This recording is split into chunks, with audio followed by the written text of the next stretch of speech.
Okay, first of all, Julian, how are you? I'm good. How are you? I'm all right, thank you.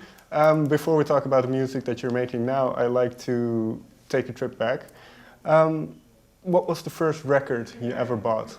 The first record I ever bought was, I think, Kanye West with Graduation. Graduation was pretty sick. I was a huge Kanye fan together with my friends back then. So we bought this CD after school in the free record shop. I think it's called like that. And we were just, oh, it's out now. Let's go to the store and buy it. So we bought the album and we're playing it like we got home. So that was the first album I ever bought. What attracted you to Kanye West in particular? I don't know. I used to listen to a lot of hip hop back in the days because my brother, I've got an older brother, and he's like, he had all these hip hop CDs, and I was pretty young, and he played me all the CDs and showed me all the video clips, Snoop Dogg, everything.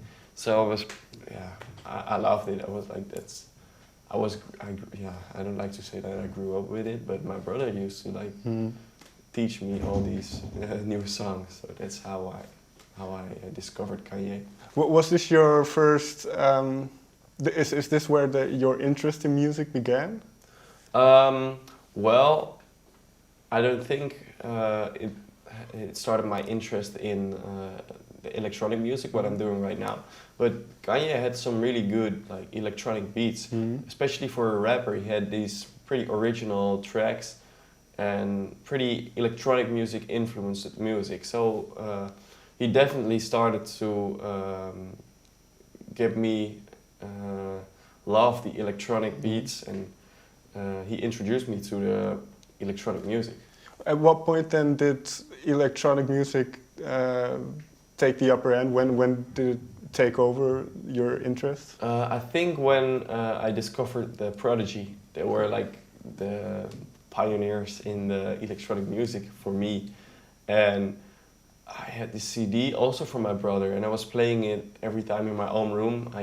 I just robbed his CDs and we're playing it in my own room, and yeah, that was pretty sick. All the old like jungle drum and bass tracks, I loved it. So that's when I started to love electronic music, and after that I discovered Daft Punk and all the electronic guys.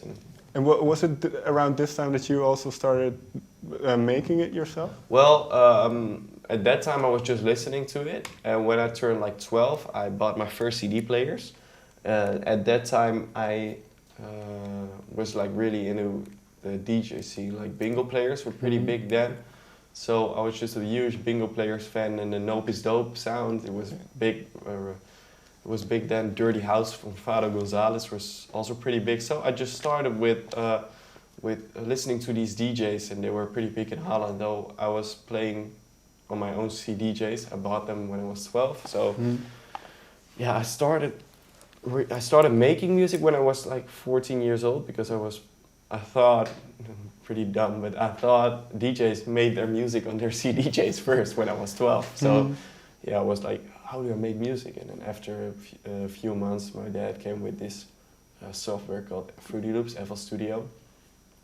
And at that time, I didn't do anything with it because I was like, okay, I don't get it, how it works.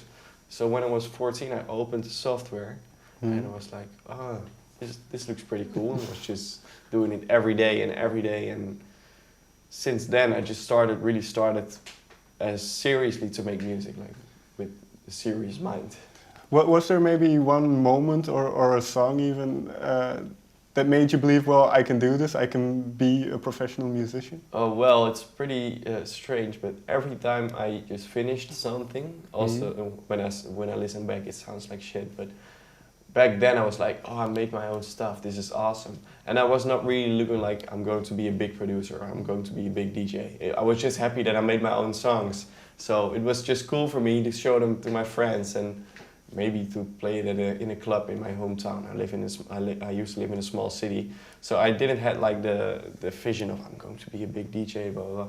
But after a few songs, I was like sending it to demo meals and sending it to artists. And back then, Oliver Twizt was an artist who supported my stuff. Like he was one of the first DJs that ever played my tracks. So he played it, and I was like, whoa, this can be something. I can work on this for like, I can do this as my work. So I was doing it like every day since then, and more and more DJs came to support it, and more record labels, and yeah, from there, Julian Jordan started. Like, that's how I got started. Well, I've talked about this with a lot of DJs and producers about that everybody supports each other. If they like somebody, if they think they have talent, they'll play them and they'll try to help them. So how important was this for you to get where you already touched upon it? Yeah, it's really important, because labels, I don't know if they still do it, but if you get this support list from DJs, it looks pretty good for a DJ to have some people who support your tracks. Like back then I had like Oliver Twizt, Sandro Silva, Nicky Romero. All the guys helped me like to get in contact with spinning records. So that's so sick.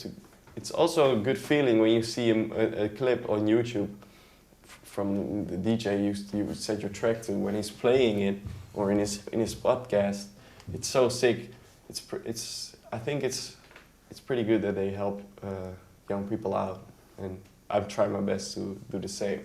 And then when you work with, when you do collaborations with artists like these, do they give you tips? Do they try to help you become a better producer, or do they let you do your own thing? Well, some of them are really good. Like if I used to send some tracks to Nicky Romero, and he was like, okay, you can do this better, and I love it. Some people are like, oh shit, I made this track and he doesn't like it, but I'm like, okay, he doesn't like it, but he explains what he doesn't like about it. And that's the best, because then you can work on it and try to get better at it. Because if you got an answer like, I don't like it, or you don't got an answer at all, you're like, okay, he doesn't like it, but maybe another artist will like it. And when he explains why he doesn't like it and what's not good about it, you can learn about it. So you can learn from all the things he said. So it's pretty helpful. And you signed at a very young age. You're still quite young. Is it say the past year, everything I imagine has been like a roller coaster. So how do you deal with it? Do you get support from your friends, or? Yeah, my friends. I'm like, I travel a lot. I'm not really home much, but my friends are really supportive. So I have this goal that I want to be with my friends a lot, but also want to be a lot in the business. So that's pretty hard to combine. But well, I try to be as much with my friends when I'm back from a tour. Like, I'm going to do this Canada bus tour together with San Bernardino Firebeats, and I'm like driving through Canada for 2 weeks. And after that, I'm going to see my friends again and do some chilling with them. So it's so important for me to stay in contact with my family and friends. So yeah, they're pretty supportive in that way. And well, if we go to the music, you're quite young, and then you've already signed. You have all these artists supporting you. Does that add a lot of pressure?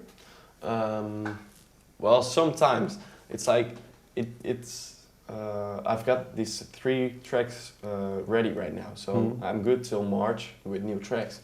So that's pretty sick. But sometimes, like when I just started, I had Kangaroo with Sander. I had no tracks. And the label was like, okay, yeah, you need a new track, and all the artists were like, well, Julian Jordan, because if you don't release stuff, artists are going to forget about you, and they're like, Julian, is he still doing something? And it goes so fast in this world. You need to like release a new track every 2 months, and especially when you're on tour, it's like really hard to work in the studio. I'm not really good on producing on the road. So it's so hard to try to be like, to release stuff every month, every 2 months. It's hard to keep it up, but I've got a lot of tracks ready right now. So yeah, sometimes it adds some pressure, but right now it's chill for me. As a DJ then, are you as good as your last release? How do you mean? In the sense that people will kind of that your latest release, that's what people will judge you by. Yeah. Well, my latest release is I think I made it like 2 months ago, so that's pretty recent. Like recently, I made that one. So that's like how my sound right now is. But I don't know. It just keeps evolving. Like my newest tracks, like in March, that one planned for March.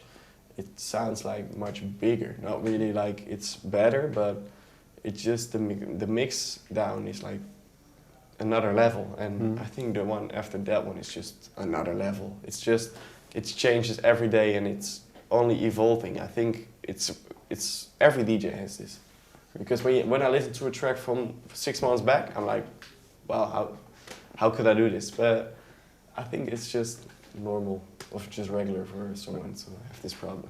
Okay, well, one of the songs I believe is Angels and Demons. I'm not sure if it's released yet or if it's one of the three. That's the one coming in November 20. Okay. Yeah. So can you just quickly give me what the starting point was for that song? I always had this feeling about doing this melodic track with vocals.